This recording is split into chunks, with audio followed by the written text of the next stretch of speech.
नमस्कार दोस्तों, स्वागत है आपका अपने YouTube चैनल में। कहानी सात फेरे की आगे स्टार्ट करते हैं। दूसरा दिन मित्तल हाउस। दीवान जी कमरे के बाहर आते हुए, कृष्णा जी, भाई साहब, भाभी जी कहाँ हैं? कृष्णा, आप बैठिए, मैं भी बुलाकर लाती हूँ। इतने में ही मनोहर मित्तल व उनकी धर्मपत्नी दोनों अपने कमरे में आते हैं। कृष्णा, लीजिए भाई साहब आ गए, आइए आप सभी नाश्ते के लिए बैठिए। दीवान जी, कृष्णा, देव, निशु, अंजलि को भी बुला लीजिए। कृष्णा, देव, निशु, अंजलि सभी उठ गए। बाहर गार्डन एरिया में आप नाश्ता करिए, मैं देखती हूँ। इतने में ही नीलिमा किचन से बाहर आते हुए, आंटी आप बैठे, मैंने निशु भैया को आवाज़ दी है, वो सब आ रहे हैं। रमेश, तुम जल्दी से डाइनिंग टेबल पे नाश्ता लगाओ। रमेश जी, भाभी अभी लगाते हैं। देव, निशु, अंजलि अंदर आते हैं और नीलिमा के साथ बैठते हैं। रमेश नाश्ता लगाता है। दीवान जी, कृष्णा, आप सभी लेडीज शाम 5 बजे रेडी होकर हॉल में पहुंच जाना। निशु की ओर देखकर, बरखुदार, ये आपकी ड्यूटी है। मैं अभी नाश्ता करके भाई साहब को लेकर आज जा रहा हूँ। एक बार सभी अरेंजमेंट्स देखकर आता हूँ। देव, पापा बिल्कुल चिंता मत करिए, सब परफेक्ट है, आप प्लीज़ शाम को ही देखिएगा। यह निशु और अंजलि का पहला इवेंट है, आप इनकी मेहनत और क्रिएटिविटी शाम को देखें। मुझे पूरा यकीन है आप सभी को सरप्राइज होगा। Please believe me. दीवान जी मुस्कुराकर, ओके, तुम कहते हो तो फिर सब कुछ परफेक्ट होगा। कृष्णा, अपने सेजल को देने वाले सभी आइटम ध्यान से रख लिए है ना? कृष्णा जी, मैंने और नीलिमा ने सब रख लिया है, आप बेफिक्र रहिए। मनोहर, दीनू तो इतना स्ट्रेस मत ले, शाम का फंक्शन अच्छे से हो जाएगा। देव, निशु तुम सेजल से बात कर लेना, उन्हें 4 बजे पार्लर जाना है। निशु धीरे से, क्यों भाभी के साथ आज आपका मौन व्रत है क्या? देव, तू आज सुबह से पिटने के मूड में है क्या? कृष्णा, देव तुझे क्या हुआ बेटा, तू क्यों फ़ोन नहीं करता सेजल को, कोई बात है क्या? सब एकदम से कृष्णा और देव को देखते हैं। देव सबकी ओर देखकर, क्या आप सभी ऐसे क्यों देख रहे हो? अरे मुझे 2 घंटे के लिए थाने जाना है पापा, लाइव कॉन्फ्रेंस है, इसलिए मैं 2 घंटे फ़ोन भी पिक नहीं करूँगा। और अभी मैं सीधा राज के पास जा रहा हूँ, इसी कॉन्फ्रेंस पर कुछ डिस्कस करना है, तो इसलिए निशु को बोला। दीवान जी, लेकिन बेटा तुम तो आज लीव पर हो, फिर ये सब क्या? देव, पापा भी थोड़ी देर पहले ही फ़ोन आया, एक्चुअली ये केस में ही राज ही हैंडल कर रहे थे, तो मेरा होना भी ज़रूरी है, बस 2 घंटे की बात है। मनोहर, दीनू तुम एक बिजनेसमैन होकर ऐसी बातें कर रहे हो। देव, बेटा तुम होकर आओ, लेकिन टाइम से वापस आ जाना। देव उठते हुए, जी बड़े पापा, मैं लंच टाइम तक आने की पूरी कोशिश करूँगा। अंजलि, प्लीज़ भाई टाइम पर ध्यान रखना। देव अंजलि को साइड हक करते हुए, बिल्कुल बेटा। निशु, प्लीज़ एक बार सेजल से कंफर्म कर लेना और उन्हें मत बताना कि मैं आज भी ड्यूटी पर हूँ। निशु, बिल्कुल भाई, आप जाइए, मैं अपना काम ख़त्म करके जल्दी आइएगा, और मैं अंजू के साथ हॉल जा रहा हूँ। महेश्वरी भवन में सभी अपना अपना काम कर रहे हैं। शेखर जी और सौर्य शाम को सेजल के परिवार को देने वाले लिफाफे तैयार कर रहे हैं। सुमन आते हो, ये लड़कियां अभी तक नीचे नहीं आई। शेखर, अरे आ जाएंगी बच्चियां, आपका नाश्ता रेडी है, तो चलिए पहले सब नाश्ता कर लेते हैं। सुमन, नाश्ता तो सुबह ही वर्षा ने बना दिया था, वह थोड़ी देर के लिए घर का बोलकर गई है, पर अभी तक नहीं आई। सौर्य, बेटा ज़रा फ़ोन तो लगा, वर्षा को पूछ कब तक आ रही है। स्वर, मम्मी मेरी फ़ोन ऊपर है, मैं अभी करता हूँ। इतना कहकर जल्दी से अपने कमरे में जाकर वर्षा को फ़ोन करता है। वर्षा फ़ोन उठा लेती है। हाँ स्वर, बोलिए। स्वर, वर्षा तुम कब तक आ रही हो, मम्मी पूछ रही हैं, सभी रास्ते के लिए तुम्हारा इंतज़ार कर रहे हैं।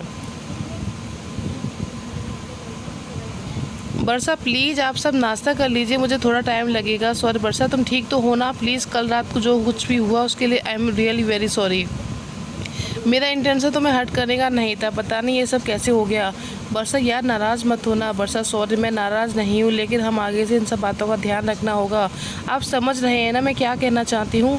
हम आज इस बारे में कोई भी डिस्कस नहीं करेंगे, आज दी के लिए इतना इम्पोर्टेंट दिन है, आप उनके इकलौते भाई हो, तो प्लीज़ आज के फंक्शन पर फोकस करें, मैं अभी आती हूँ। सॉरी, पक्का आ रही हो ना? वर्षा हंसते हुए, अब आप फ़ोन रखेंगे तभी तो आ पाऊँगी ना? बस मम्मी, पापा को शाम के लिए हॉल का एड्रेस नोट करवा रही हूँ। सर, वेट, क्या कहा तुमने? एड्रेस नोट करवा रही हो? तुम्हारा दिमाग तो ठीक है ना? तुमसे किसने कहा यह सब करने को? नाराज़ होते हुए, हम तुमसे पूछना भी ज़रूरी नहीं समझा? वर्षा, प्लीज़ मेरी बात सुनिए, आप शाम को इतना बिजी रहने वाले हैं, इसलिए मैं मम्मी पापा के लिए कैब बुक करा दूँगी। सॉरी, गुस्से वाले से, वर्षा आंटी अंकल को मैं ड्रॉप कर दूँगा, तुम चुपचाप घर आओ पहले, इतना कहकर फ़ोन काट देता है। वर्षा बड़बड़ाते हुए, सॉरी बिना कुछ नहीं समझते, मम्मी मैं शीतल के घर जा रही हूँ। अर्ना ठीक है बेटा। सेजल और शीतल नीचे चली जाती हैं। सभी नाश्ता करते हैं। इतने में वर्षा भी आ जाती है। शेखर, वर्षा बेटा इतना टेस्टी नाश्ता बनाकर तू अपनी हमारी आदत मत बिगाड़। कल को सेजल की जैसे ससुराल चली गई तो हम यह सब बहुत मिस करेंगे। सेजल जी, बात सुनकर सौर्य को एकदम से खांसी आ जाती है। शीतल, अरे भाई क्या हुआ? आराम से, वर्षा यहीं पर है। पापा आप पहले दी को ससुराल भेजिए। वैसे भी वर्षा और मेरे ससुराल जाने में अभी बहुत टाइम है। शेखर हंसते हो, बेटा क्या पता आज की सगाई में तुम दोनों में से किसी को अपना लाइफ पार्टनर मिल जाए। समय का कुछ नहीं कह सकते बच्चों। शीतल नाराज़ होते हो, प्लीज़ मम्मा पापा को बोलिए ना मुझे भी शादी नहीं करनी। सौर्य की ओर देखते हो, वर्षा की तो अपने घर में ही रखूँगी। धीरे से कान में कहती है, भाई।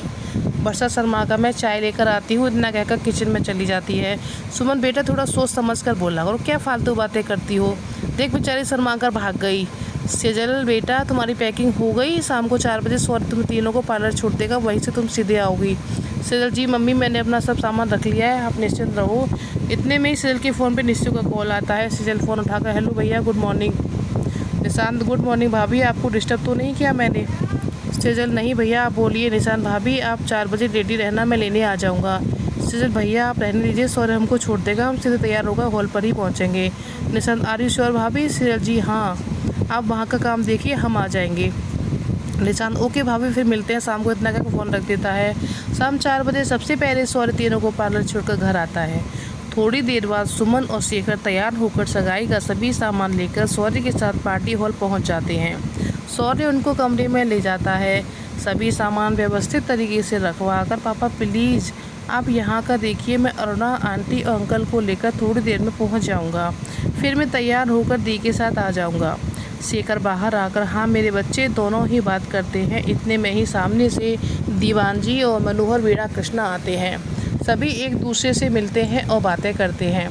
दीवान जी, सॉरी बेटा तुम बेफिक्र होकर घर जाओ और यहाँ की टेंशन मत लेना, हम आ गए हैं, तुम सेजल को टाइम से ले आना। सौर्य जी अंकल, इतना कहकर चला जाता है। यहाँ देव अपने कमरे में तैयार हो रहा है। इतने में ही निशांत के साथ अंजलि और नीलिमा भी आ जाते हैं। निशांत हंसते हुए, भाई आपने अपने लिए मेंस पार्लर क्यों नहीं बुलाया? देव मुस्कुराता, तू बुला लेना, तेरी यह शादी में मुझे ज़रूरत नहीं है, मैं ऐसे ही ठीक हूँ। अंजलि, हाँ भाई आप तो वैसे ही बहुत हैंडसम हो, पार्लर की ज़रूरत इस कान खजूरे को ही पड़ेगी। निशांत, तू चुप कर। नीलिमा की ओर देखकर, भाभी आप और अंजलि तो भी सेजल भाभी के साथ तैयार होने चले जाते। नीलिमा, अरे निशु मैंने पार्लर वाले को घर पर ही बुला लिया है, बस 5 मिनट में आती होगी, तुम तैयार हो जाओ, हम जा रहे हैं। देव भैया आप बस अच्छे से तैयार हो जाइए, आज शाम फंक्शन में सभी की नज़रें आप पर ही होंगी। देव मुस्कुराकर, जी भाभी बस कोशिश कर रहा हूँ ताकि आपकी देवरानी को टक्कर दे पाऊँ। अंजलि और निशांत एक साथ, क्या के बात है भाई, बिल्कुल सही जा रहे हो। इतना कहकर दोनों भाग जाते हैं। थोड़ी देर बाद निशांत जोर से आवाज़ लगाते हुए, भाई जल्दी आओ, पापा का फ़ोन आ रहा है, क्या जवाब दूँ?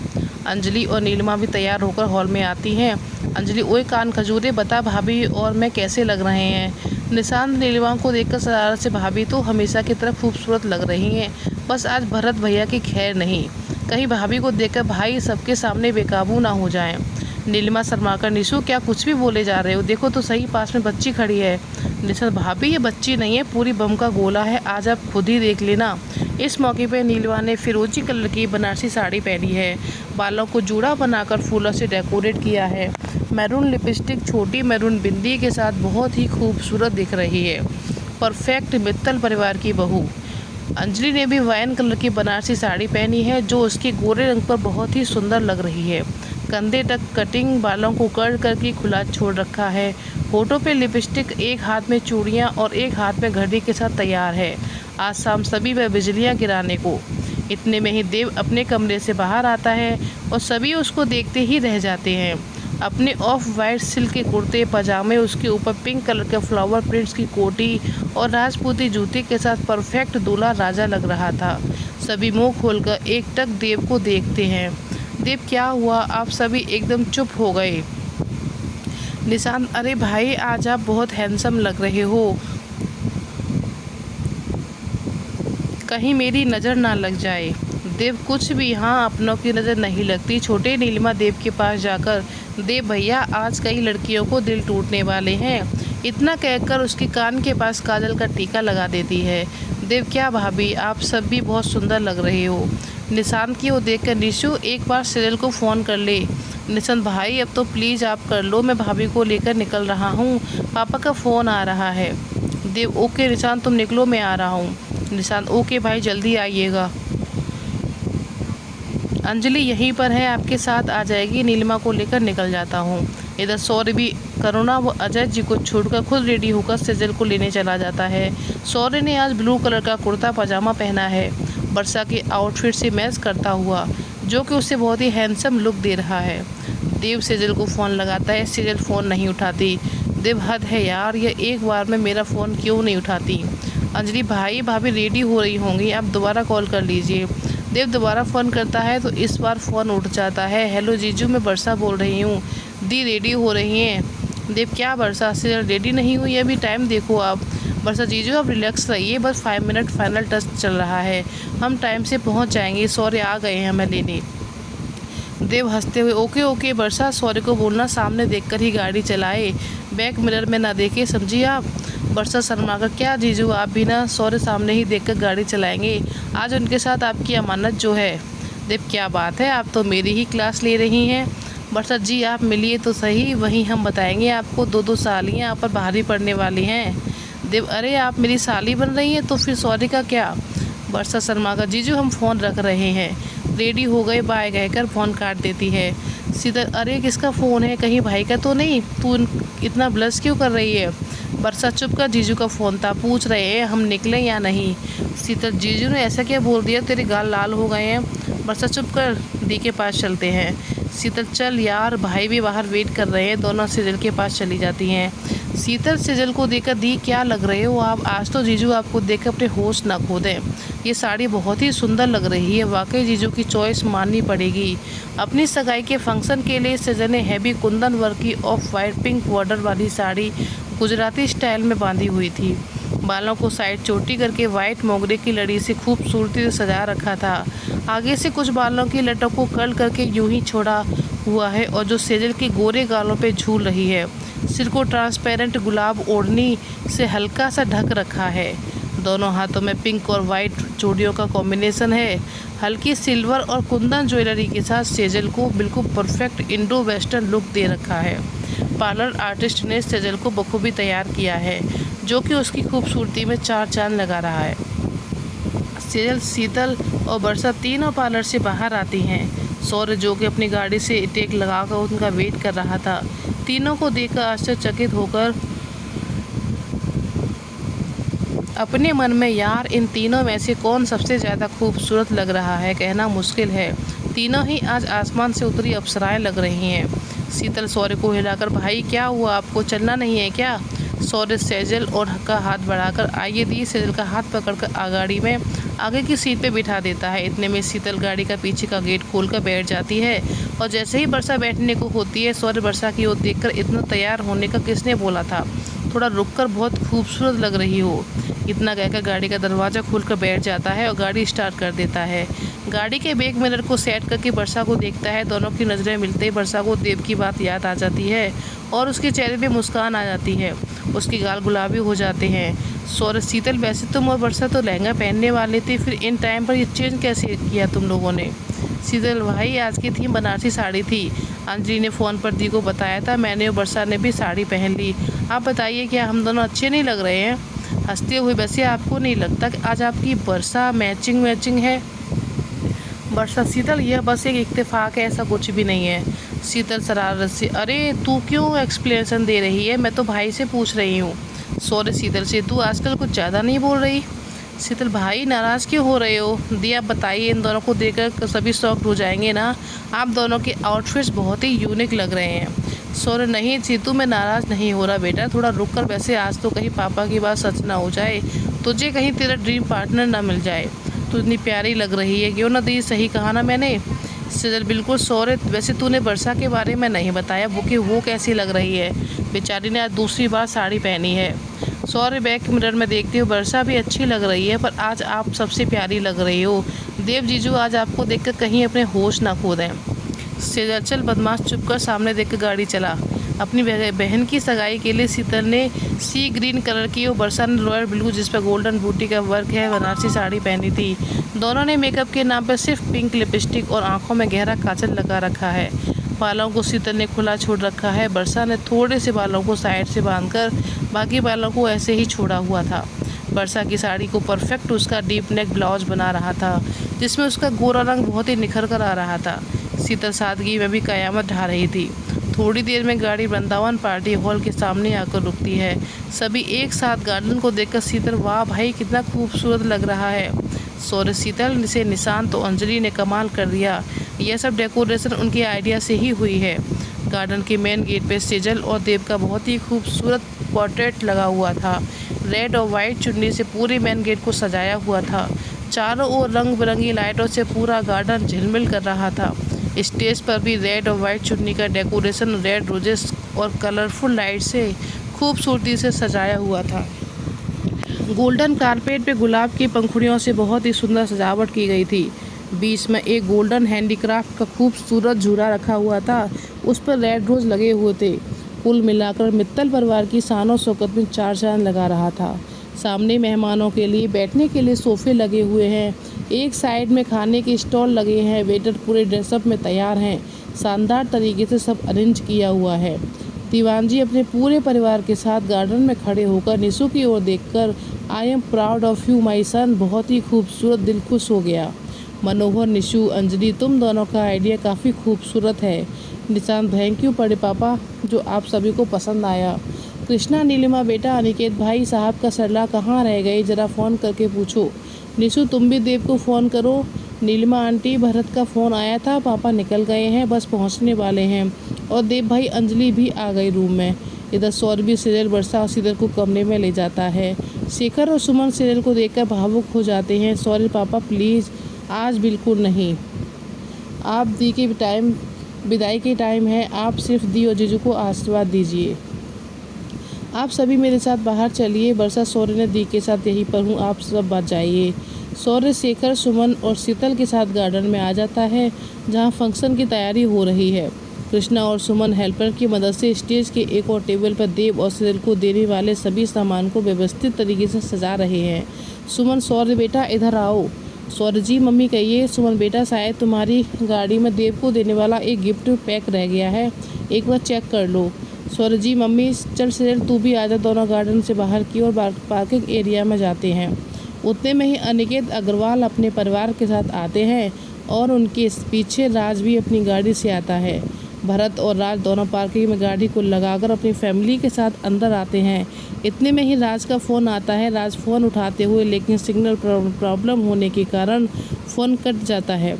राज, पापा प्लीज़ आप अंदर चलिए, मैं एक ज़रूरी फ़ोन अटेंड करके आता हूँ, यहाँ सिग्नल नहीं मिल रहा है इसलिए फ़ोन कट गया। अनिकेत, ठीक है जल्दी आना। राज फ़ोन लगाते हुए गार्डन के एक साइड खड़े होकर बात करता है। यहाँ सौर्य शीतल के साथ गिफ्ट गाड़ी से लेकर आता है। शीतल, भाई आप चलिए, मैं शायद गाड़ी लॉक करना भूल गई, मैं अभी आती हूँ। सौर्य, ठीक है जल्दी आना बच्चा। शीतल गाड़ी लॉक करके तेज़ी से अंदर आती है। उसी टाइम फ़ोन पे बात करते हुए राज पीछे मुड़ता है। दोनों जल्दबाजी में होने के कारण एक दूसरे से टकरा जाते हैं। सगाई में शीतल और राज दोनों जल्दबाजी में होने के कारण एक दूसरे से जोर से टकरा जाते हैं। राज एकदम से शीतल को संभालता है। इस चक्कर में राज के हाथ से उसका फ़ोन नीचे गिर जाता है। शीतल डर के मारे आंखें बंद करके राज की दोनों बाहों को कसकर पकड़ लेती है और उसका पूरा चेहरा बालों से ढक जाता है।